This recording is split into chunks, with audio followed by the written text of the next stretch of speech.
Сәлеметсіздер ме, қадірменді болашақ педагогтер.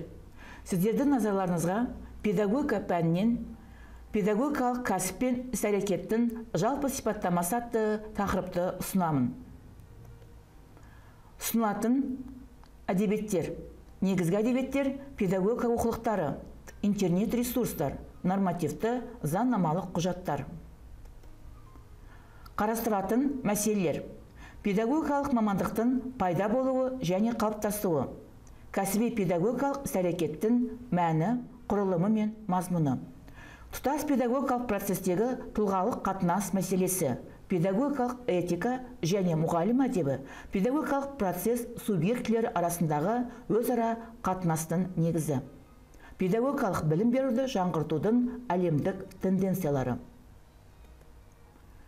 Тақырыпта қарастырылатын негізгі ұғымдар төмендегідей: педагогикалық іс-әрекет, педагогикалық қызмет, педагог беделі, педагог этикасы, педагогикалық қарым-қатынас, құзыреттілік, құзырет, мұғалімнің кәсіби педагогикалық құзыреттілігі, мұғалімнің кәсіби мәдениеті, педагогтың сөйлеу мәдениеті, рефлексия, креативті педагог.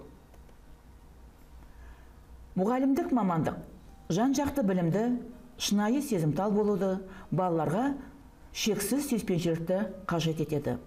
Атақты педагог Василий Александрович Сухомлинскийдің сөзімен айтсақ, мұғалімдік мамандық бұл адам тану, күрделі және қызықты, шым-шытырығы мол рухани жан дүниесіне үңіле білу.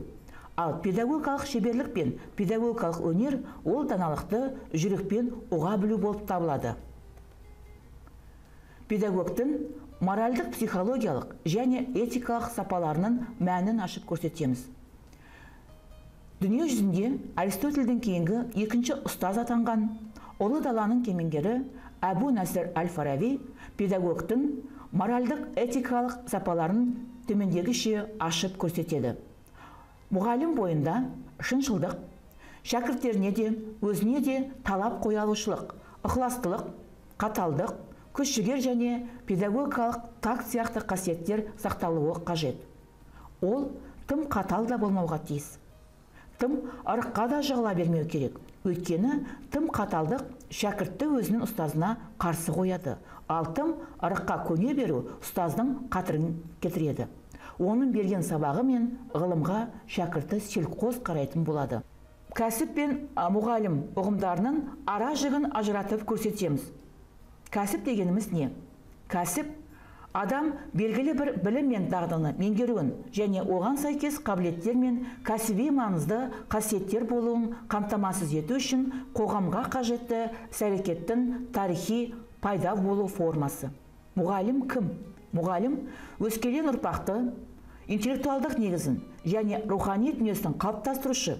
Сонымен қатар, ол халқымыздың болашағы болып саналатын жас ұрпақтың тәрбиесіне жауапты қоғамның сенімді өкілі. Педагог дегеніміз кім? Егер Ожеговтың орыс тілі сөздігіне сүйенетін болсақ, педагог біреудің тәрбиесімен айналысатын, адамды тұлғалық жағынан дамытуға бағытталған адам. Ал педагогика оқулықтарында педагогика ұғымына төмендегідей анықтама береді. Педагог білім беру ұйымымен еңбек шартының негізінде білім алушыларды оқыту, тәрбиелеу және білім беру қызметін ұйымдастыру жөніндегі кәсіптік қызметті жүзеге асыратын тұлға. Педагог педагогикалық құралдардан барлық тетіктерін меңгерген, тұрақты, өзін-өзі жетілдіріп отыратын, рухани жағынан дамыған, шығармашыл, креативті тұлға. Мұғалімнің типтерін ашып көрсетеміз. Ғалым Бұзаубақова бойынша мұғалім типтері төмендегідей ажыратылады. Жас маман, тәжірибелі мұғалім, озат тәжірибелі мұғалім, шығармашыл мұғалім, жаңашыл мұғалім, ізденуші мұғалім, зерттеуші мұғалім, жаңа тұрпатты мұғалім және креативті мұғалім. Мұғалімнің кәсіби іскерлік сапаларының мәнін ашып көрсетеміз. Мұғалімнің әлеуметтік педагогикалық қабілетін құрайтындар: рухани мәдениеттілік, эрудиция, интеллигентлік, ғылыми құзыреттілік, теориялық қабілет, коммуникативтік қабілет, ұйымдастырушылық қабілет, конструктивті қабілет және гностикалық қабілет. Мұғалім мұғалімнің кәсіби құзыреттілігін құрайтындар. Мұғалімнің теориялық білім деңгейі, мұғалімнің пәнді жүргізу әдістемесін меңгеруі, оқушының тұлғалық қасиеттерімен танысуы, педагогикалық техникамен қарулануы, тәрбие жұмысын жүргізе алуы, сөз құдіретінің мәнін ұғынуы. Мұғалімнің маңызды кәсіби қасиеттерін атап өтеміз. Балаға деген сүйіспеншілік, педагогикалық процесті жүйелі жүргізе алуы, бақылағыштық, педагогикалық құбылыстарға талдай жасай алуы, педагогикалық ойлаудың қалыптасуы, дұрыс оңтайлы қарым-қатынас жасай алуы, ұжымшылдық және шығармашылық. Педагог мәртебесінің мазмұнын ашып көрсетеміз. Қазақстан Республикасында педагогтың ерекше мәртебесі танылады. Педагог Қазақстан Республикасының Конституциясында бекітілген барлық құқықтар мен бостандықтарды пайдаланады. Педагогикалық жұмыстың жағдайлары мен сипаты педагогтың құқықтарын, міндеттері мен жауапкершілігін, сондай-ақ оларды іске асыру кепілдігін қамтитын педагог мәртебесінің мазмұнымен айқындалады. Барлық білім беру ұйымдарының педагогтары бірыңғай мәртебеге ие және өзара кәсіптік қызмет ерекшеліктерімен өзгешеленеді. Педагогикалық іс-әрекеттің құрылымын ашып көрсетеміз. Педагогикалық іс-әрекет құрылымына жататындар: педагогикалық іс-әрекеттің субъектісі, педагогикалық іс-әрекеттің объектісі, өзара іс-әрекет, оқыту мен тәрбиелеудің мақсаты, қатынас жасау құралдары, педагогикалық процесті ұйымдастыру формасы, педагогикалық процестің мазмұны, оқыту құралдары, нәтиже және педагогикалық рефлексия. Құзыреттіліктің төмендегідей түрлерін атап көрсетеміз. Коммуникативті құзыреттілік, яғни қарым-қатынас жасау құзыреттілігі. Мұғалімнің реттеушілік құзыреттілігі, яғни түзету енгізу құзыреттілігі. Мұғалімнің операциялық құзыреттілігі, яғни мұғалімнің іс-әрекеттік құзыреттілігі. Интеллектуалдық құзыреттілік, мұғалімнің сындарлы ойлай алу құзыреттілігі. Ақпараттық құзыреттілік, мұғалімнің ақпараттармен жұмыс жасай алу құзыреттілігі. Педагогтың меңгеруіне қажетті төмендегідей қабілеттерді атап өтеміз.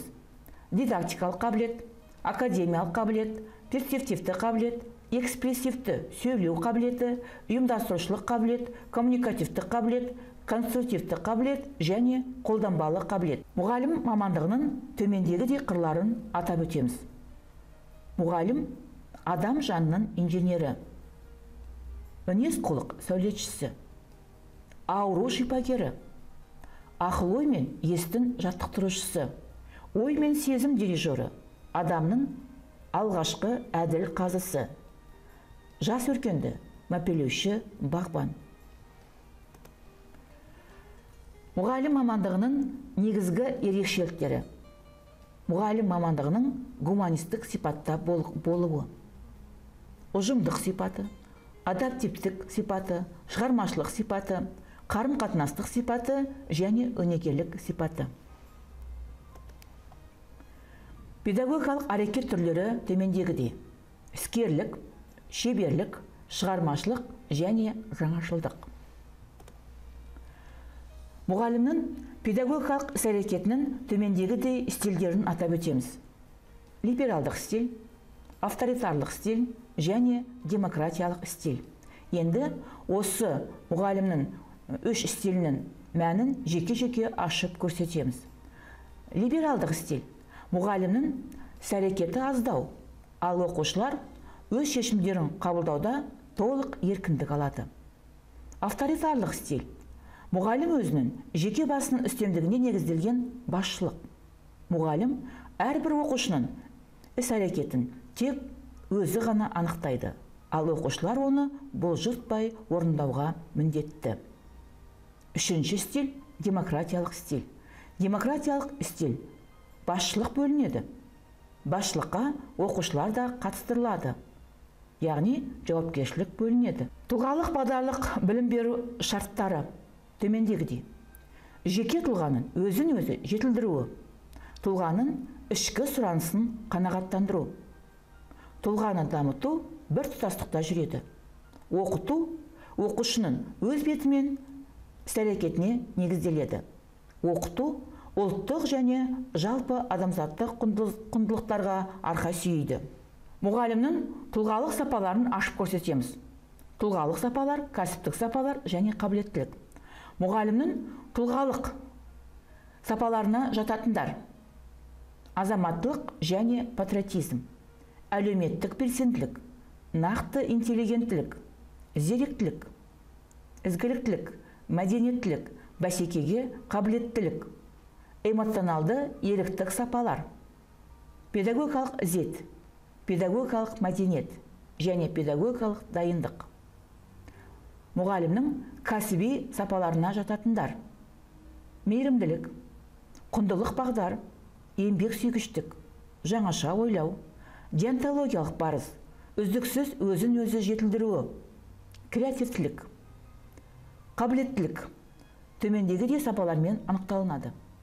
Кәсіби білімнің жоғарғы деңгейі: жаңа іскерлік, дағды, қабілетті меңгеруі, инновациялық технологияны меңгеру, кәсіптік іскерлік, шығармашылық, ұйымдастырушылық, дидактикалық, танымдылық, коммуникативтілік, зерттеушілік, ұдайы ізденушілік, креативтілік, экспрессивтік, эмпатияға қабілеттілік, өзін өзі ұдайы дамыту. Мұғалімнің кәсіби педагогикалық сапаларын ашып көрсетеміз.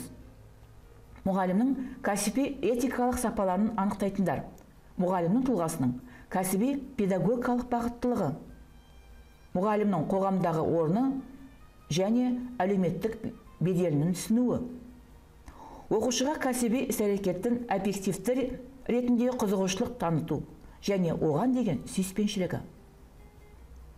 Іс-әрекет пен қарым-қатынас түрі: педагогикалық такт, кәсіби гуманизм және педагогикалық оптимизм. Әлеуметтік педагогикалық қабілетті құрайтындар: рухани мәдениеттілік, эрудиция, интеллигенттілік, ғылыми құзыреттілік, теориялық қабілет, коммуникативтілік, ұйымдастырушылық, конструктивті функционалдық қабілет, гностикалық қабілет. Кәсіби құзыреттілік сапаларына жататындар: мұғалімнің теориялық білім деңгейі, пәнді жүргізу әдістемесі, оқушының тұлғалық қасиеттермен танысуы, педагогикалық техникамен қарулануы, тәрбие жұмысын жүргізе алуы, тәрбие технологиясын меңгеруі және сөз құдіретін ұғынуы. Тұлғаның өзін-өзін басқара алу сапасын құрайтындар: өзін-өзі тану, өзін-өзі анықтау, өзін-өзі ұйымдастыра алу, өзін-өзі белсендіру, өзін-өзі сендіре алу, өз бетінше іс әрекет жасай алуы, өзін-өзі бақылау, өзін-өзі бағалау және ұдайы өзін-өзі жетілдіру. Кәсіби педагогикалық іс-әрекеттің мәні неде? Кәсіби педагогикалық іс-әрекеттің мәні жоғары жауапкершілік пен әлеуметтік белсенділік, балаға деген сүйіспеншілік, жүрек жылуын сыйлау, шынайы зиялық, мәдениеттілік және іскерлік, жоғары кәсіби шеберлік, сындарлы ойлау, шығармашылық. Үнемі өзін-өзі тәрбиелеу, үнемі өзін-өзі жетілдіру. Педагогикалық қарым-қатынас түрлері төмендегідей: вербальды қарым-қатынас, вербальсіз қарым-қатынас, интерактивті қарым-қатынас және перцептивті қарым-қатынас.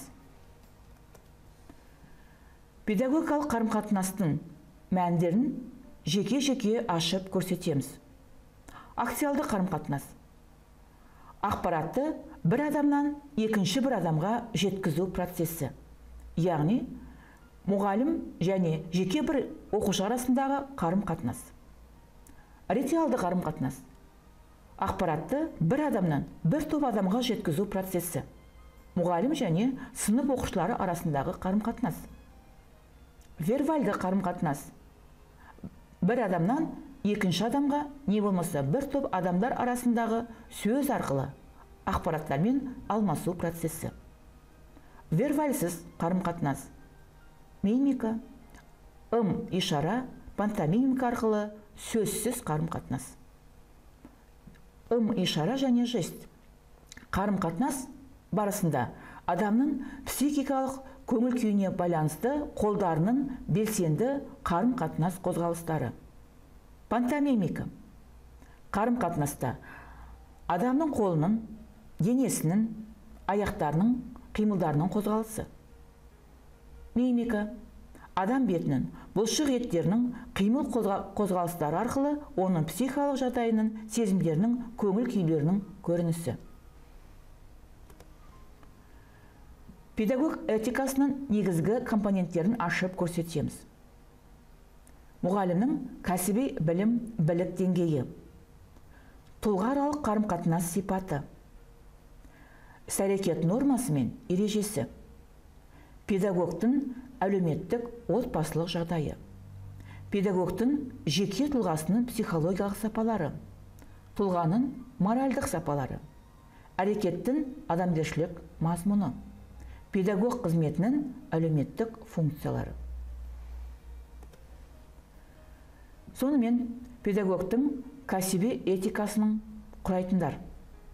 Педагогикалық тәртіп, педагогикалық әділдік, педагогикалық бедел, кәсіби ар-намыс, кәсіби педагогикалық борыш. Педагогикалық әдеп белгілері төмендегідей. Ілтипаттылық, әділдік, төзім мен сабыр сақтау, сенім білдіру, яғни педагогикалық әдеп сақтау. Педагогикалық әдепке қойылатын талаптар төмендегідей. Жеке тұлғаның қадір қасиетін құрметтеу, ықпал жасау шамасын білу, тиімді шешім жасау, кез келген жағдайда да жеке тұлғаның көңілін қалдырмау. Оқушымен жеке әңгімелесу кезіндегі өзін өзі ұстай алуы. Білімді әрдайым объективті бағалау. Ұдайы көтеріңкі көңіл күйде жүру. Әзіл, тапқыр сөзді ұтымды пайдалану. Педагогикалық мәдениеттің басты құндылықтарына енетіндер. Бала тәрбиесі, жеке тұлғаның дамуы, баланың әлеуметтік қорғалуы, бала тұлғасы, баланың құқығы мен абыройын қорғау. Мұғалімнің кәсіби мәдениетінің мазмұнын ашып көрсетеміз. Педагогикалық, яғни кәсібилік. Оған жататындар ұйымдастырушылық, мұғалім білімінің тереңдігі, ғылыми білімінің болуы, дарындылық, шығармашылық және зерттеушілік. Моральдық этикалық мәдениет, адамгершілік сапа, ақиқатқа құштарлық, мейірімділік, қарапайымдылық және жауапкершілік. Психологиялық мәдениет құрамы, педагогтың мінезі, ерік күш-жігері, ұстамдылығы, тұрақтылығы, темпераменті және эмоционалдығы. Жеке тұлғалық мәдениет компонентін құрайтындар. Мұғалімнің сырт келбеті, киім киісі, жүріс-тұрысы, сөйлеу мәдениеті және әдептілігі. Құзыреттілік ұғымының мәнін ашып көрсетеміз. Құзыреттілік ұғымына педагогика ғылымында әртүрлі анықтама беріледі. Мәселен, шетел сөздерінің қысқаша сөздігінде құзыреттілік латынша компетенс, надлежащий, способный деген мағынаны білдіреді.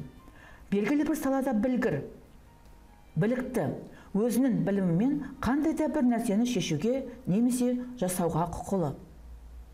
Орыс тілінің энциклопедиялық сөздігіне құзыреттілік ұғымына төмендегідей анықтама ұсынылады.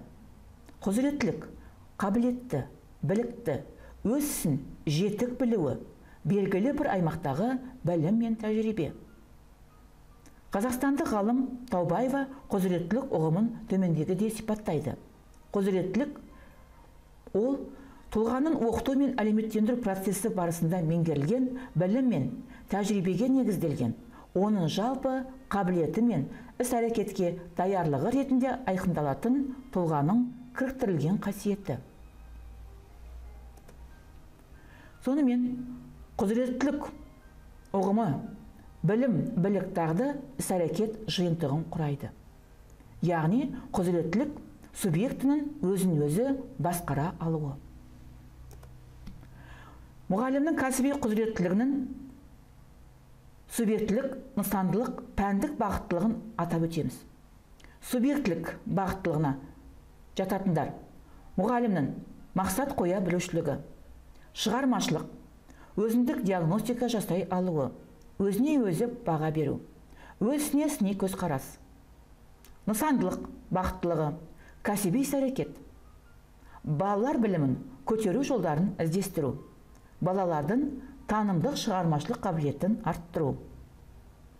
Пәндік бағыттылығы, мұғалімнің өз білімін ұдайы жетілдіру бағытындағы ұдайы ізденістері, өз білімін көтеру, өздігінен білім алу, инновациялық технологияны меңгеруі.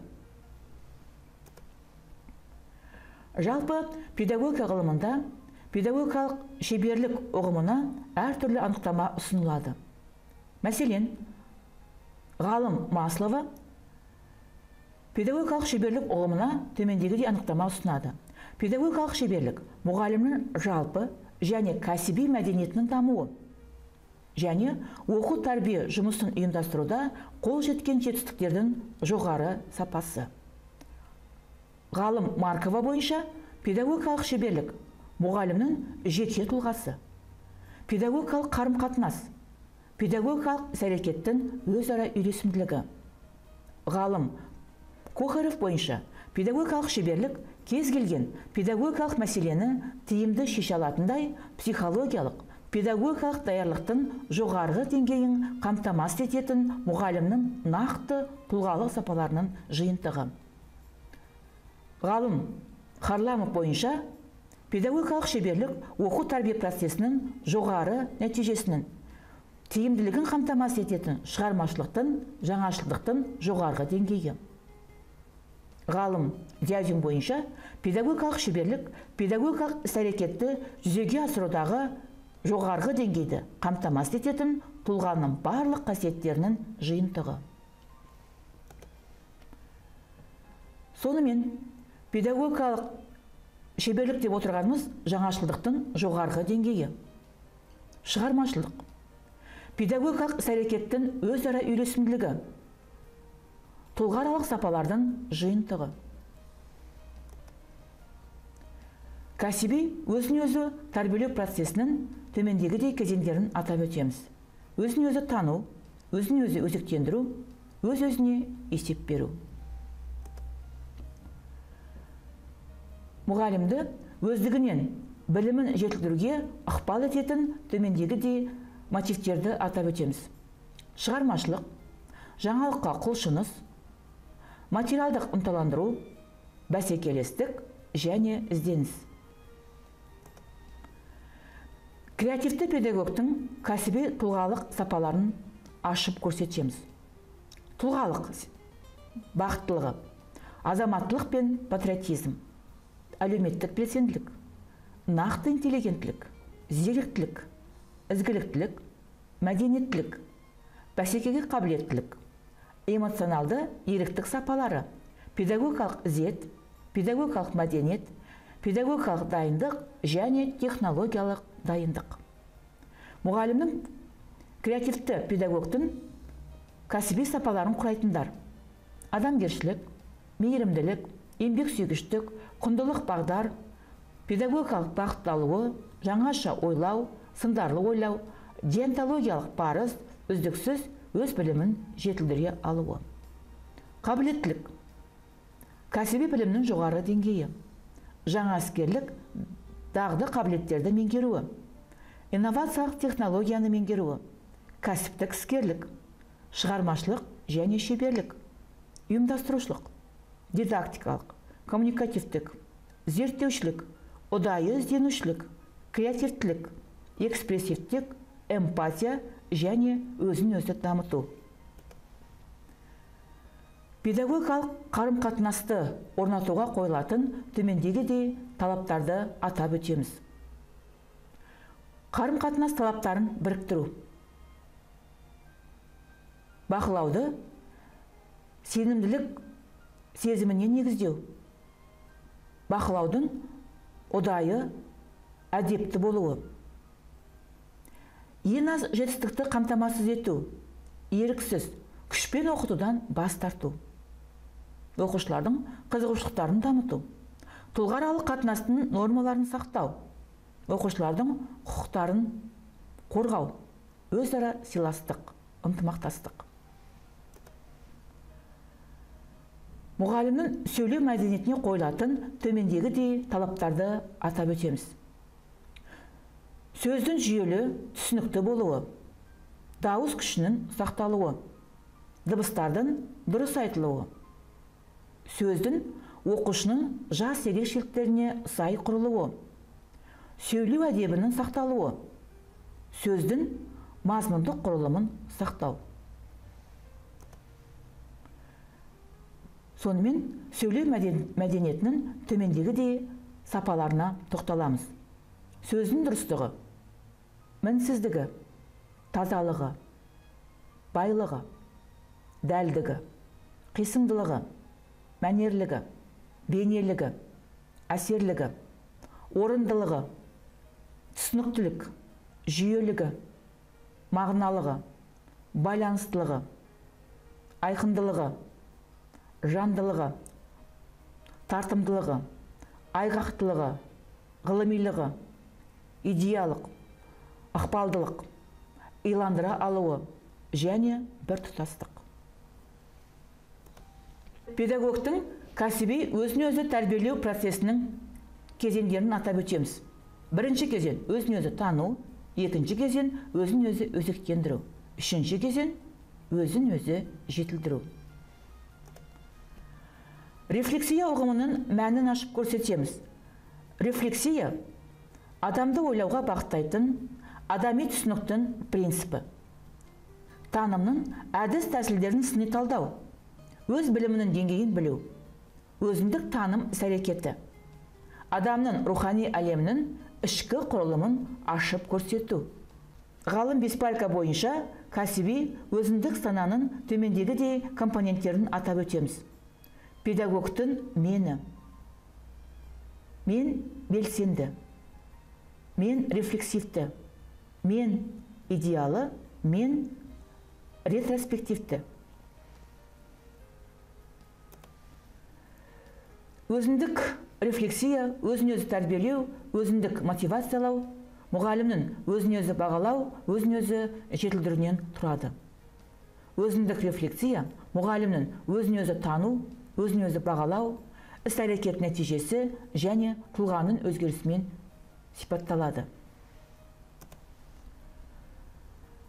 Маған айтсаң, мен ұмытамын. Маған көрсет, мен жадымда сақтаймын. Маған өзіме істеуге мүмкіндік бер, мен үйретемін. Назар қойып тыңдағандарыңызға рахмет.